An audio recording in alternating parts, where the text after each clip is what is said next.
Good morning student. आज आपल्याला नवीन chapter सुरुवात करायची आहे आणि मग चॅप्टरचे नाव आहे रेस्पिरेशन अँड सर्क्युलेशन.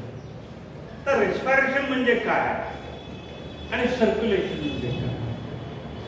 आता आपल्याला माहित आहे रेस्पिरेशन म्हणजे biochemical process of oxidation by organic compound in by ordinary manner in by liberation back to the chemical energy is to form back to the ATP. म्हणजेच की रेस्पिरेशन ची जर reaction बघितलं C6H12 O6 plus H2O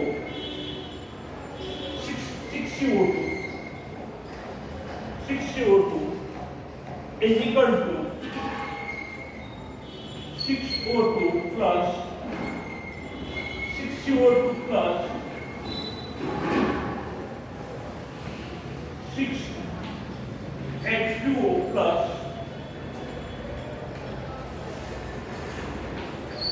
38 ATP. तर ATP म्हणजे काय? Amino triphosphate. ही energy किंवा हे रेस्पिरेशन आपल्याला शरीरामध्ये पूर्ण प्रक्रिया करू शकतो आणि रेस्पिरेशन म्हणजे की श्वासोच्छ्वास आत घेणे बाहेर सोडणे याला आपण रेस्पिरेशन. और दिस प्रोसेस बाय गॅसियस एक्सचेंज याला काय म्हणतो? गॅसियस एक्सचेंज म्हणजे ऑक्सिजन घेणे कार्बन डायऑक्साइड बाहेर सोडणे ह्यालाच आपण respiration. These environments and by gaseous exchange called as to the respiration substance.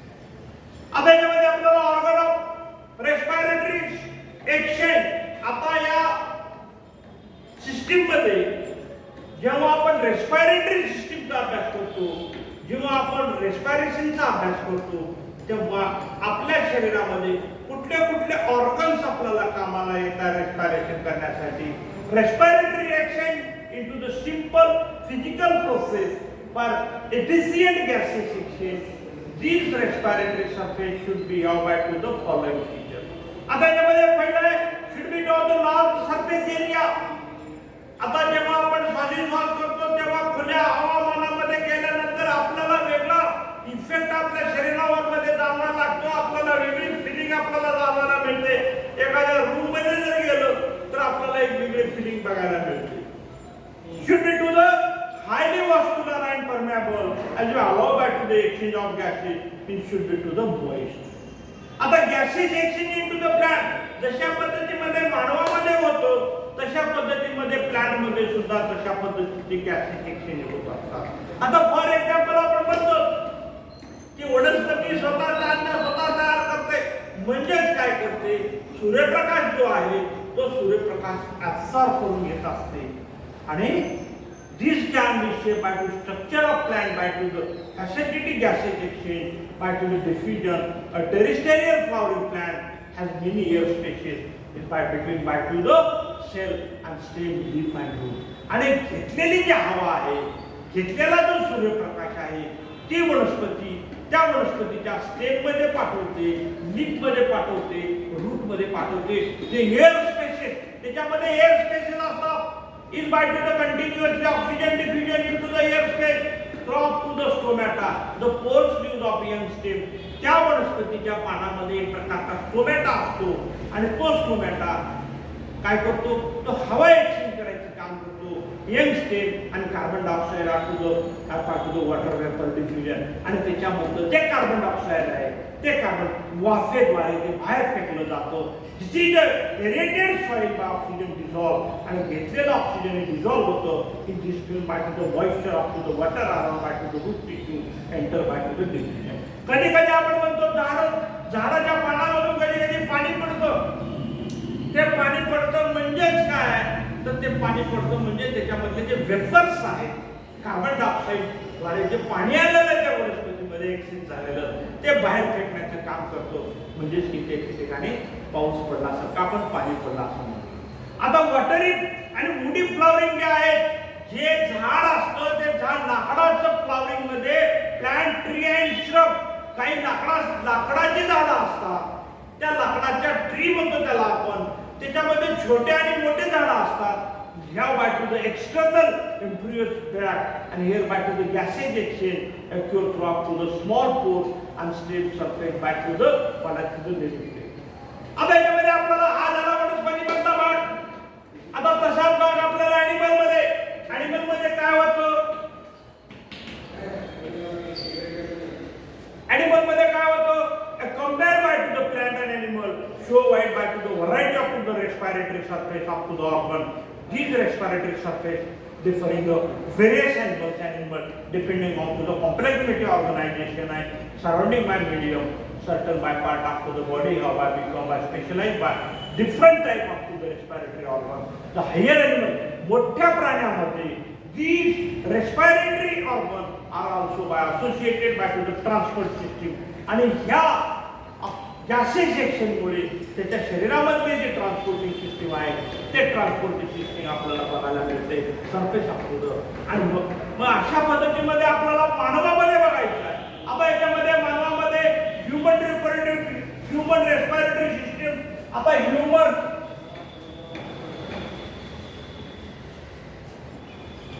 Human respiratory system काय? तर मानवामधली सचर संस्था आपण 5वी-6वी मध्ये बघितलेला आहे. श्वास घेणे, श्वास सोडणे, ऑक्सिजन घेणे आणि कार्बन डायऑक्साईड सोडणे, एवढं आपल्याला इथपर्यंत माहित आहे. आपण एक जनरली असं म्हणतो, हवा घेतो आपण, नाकाद्वारे येतो, फुफ्फुसामध्ये जातो आणि परत तोंडावाटे किंवा नाकावाटेचे बाहेर फेकली जाते. Respiratory system bring about by to inspiration आणि एक्सपायरेशन. त्याला आपण इन्स्पायरेशन आणि रेस्पिरेशन म्हणतो. एक्सपायरेशन म्हणतो exchange of to the gases of to the lung. हे कुठं? शरीराच्या लंग मध्ये ही जातो transported by to the blood. आणि हे घेतलेली हवा हे आपल्या शरीरामधल्या सगळ्या रक्तवाहिन्यामध्ये त्या रक्तामध्ये मिसळली जाते आणि lung by to different tissue of to the part of to the body. आणि त्या लंग्सद्वारे आपल्या शरीरामध्ये जेवढे पार्ट आहेत, बॉडी पार्ट आहेत, त्या बॉडी पार्टमध्ये ही हवा सोपवली जाते किंवा पाठवली जाते. आणि respiratory system divided into the upper respiratory system आणि ह्या by to the external nasal cavity. मग याच्यामध्ये आपल्याला एक्सटर्नल आणि internal organ of to the respiratory system म्हणतो. एक्सटर्नल ऑर्गन कुठले?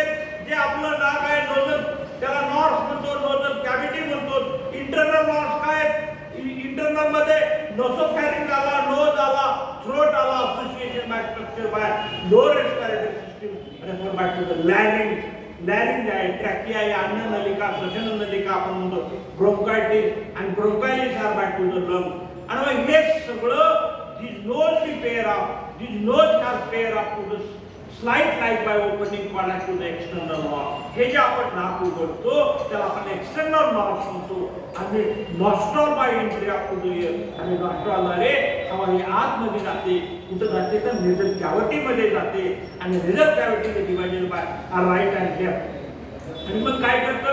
हवामध्ये गेल्यानंतर राईट आणि लेफ्ट, डाव्या आणि उजव्या बाजूला जे चेंबर, नेझल चेंबर असतात, त्या चेंबर मध्ये मेसोमाइट्स कॅपिलरीज असतात. आणि हीच nasal chamber is further by divided into the 3 region. म्हणजे 3 रिजन जे आहेत. व्हिस्टिब्युल्स आहे, proximal part of to the nostril, the skin has by hair of filter and by trap by to the dust and suspended particle by inhaled air into the air. म्हणजे काय होतं? एक अशा प्रकारची skin आपल्या नाकामध्ये आहे की बाहेरचे जे डस्ट आहे, श्वासोच्छवासाद्वारे जे बाहेरचा डस्ट जातो तो डस्ट शरीरामध्ये जात नाही.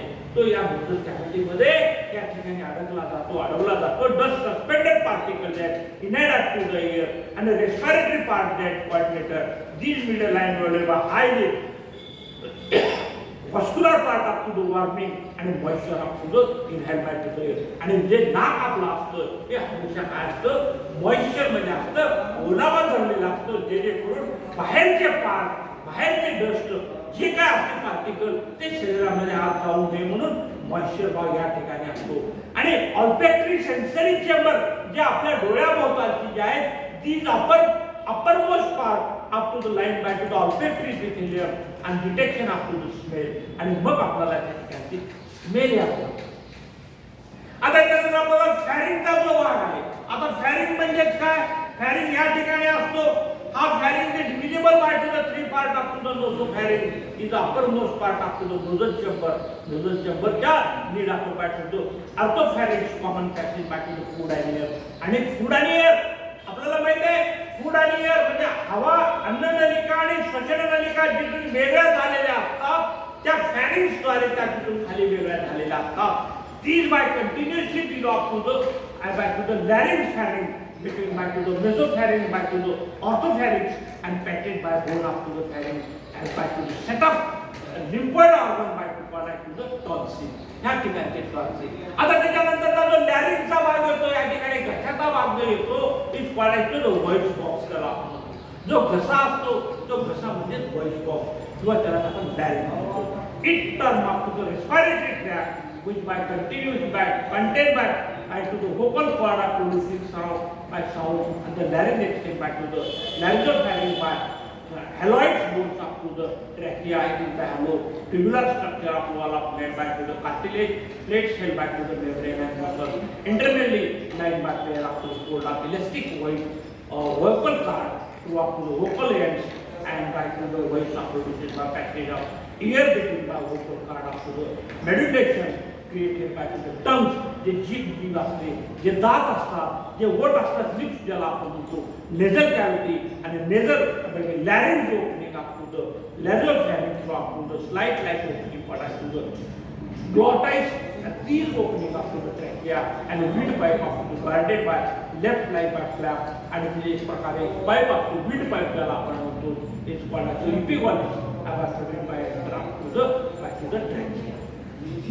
आता त्याच्यानंतर हा जो विंडपाईप म्हणजे एक प्रकारची ट्रॅकिया हा ट्रॅकियाचं जर फिगर आपण बघितलं तर ट्रॅकियाची फिगर आपल्याला अशा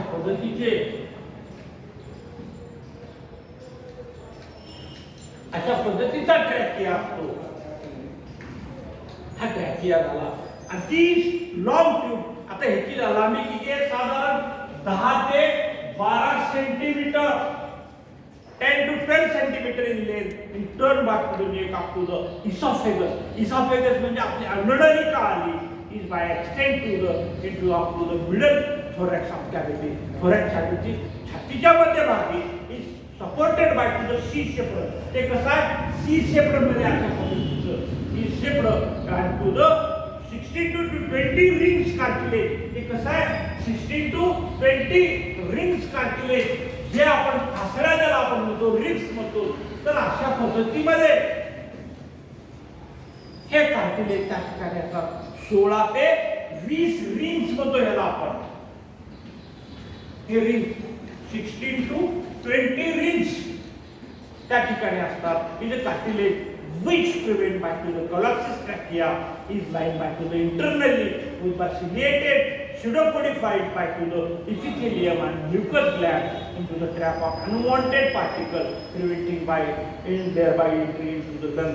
म्हणजेच काय जे अनवॉन्टेड पार्ट्स असतात ते अनवॉन्टेड पार्ट ते लंग मध्ये जाऊ न देण्याचं काम आपल्याला या स्प्रिंग द्वारे होत असतो त्याला आपण ट्रॅकिया म्हणतो. आता त्याच्यानंतर ब्रॉन्चाय जो आला these trachea divided into the right and left primary bronchia is by trachea back to the middle of the thoracic cavity. आता thoracic cavity म्हणजे काय जे छाती आहे आपली हे छाती म्हणजे thoracic cavity is bronchi supported by internally C-shaped incomplete ring up to the cartilage.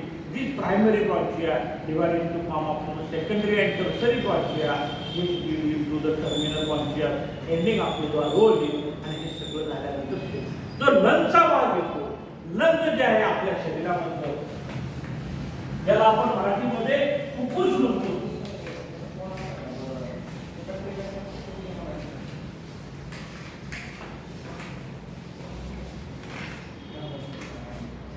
ज्याला आपण लंग म्हणतो लंग हे लंग जे आहे this by main respiratory organ lung हे फुफ्फुस हे शरीरामध्ये सर्वात महत्त्वाचं रेस्पिरेटरी ऑर्गन आहे आणि this human one pair of sponge ते तर कसं आहे स्पॉन्ज सारखं आहे आपलं लंग आणि इलास्टिक आहे तो असं इलास्टिक जसं लांबतं तशा पद्धतीचं एक लंग आपलं बाकीचं थोरासिक कॅव्हिटी कुठे थोरासिक कॅव्हिटी आतमध्ये छातीच्या मधल्या बाजूला ईच लंग एनक्लोज. ते कसं आहे, ईच हे लंग इथे एनक्लोज आहे, मासं बंद आकारामध्ये आहे आणि protected by to the double pleural membrane. त्याच्यावर एक प्रकारचं आवरण आहे, प्लेन्युलर मेम्ब्रेन आहे, आणि आउटर पॅरेंटल आणि inner visceral membrane between by to the two pleura आणि pleura cavity fill by to the lubricant fluid. त्याच्यामध्ये लुब्रिकंट फ्लुइड आहे, the pleural fluid are secreted by to the membranes, and the right lung and longer divided by to the three lobes, which left up to the smaller and divided into the two lobes. Each lobe of the right and the branch ending of branch up to the air sac is called by to the 10 to 12 alveoli, and alveoli are to the thin wall by to the rooted structure like by bunch. एक ग्रेपच्या आकाराचा, एक ग्रुपच्या आकाराचा, each alveoli surrounded by network by capillary, pulmonary and artery veins, and they are highly elastic by to the squamous epithelium, resting by basement membrane up to the connective tissue. There are about by to 700 million alveoli in lung and provided by the surface of exchange of gases. आणि इसका जो diaphragm जो आहे, हे जे बाजू आहे, तिच्या muscular that was separated by thoracic abdominal cavity is done by shock. About shock and construction system by catheter. हे इथपर्यंत झालं. उद्याच्या पिरियड आपल्याला मेकॅनिझम ऑफ रेस्पिरेशन हे उद्याच्या पिरियड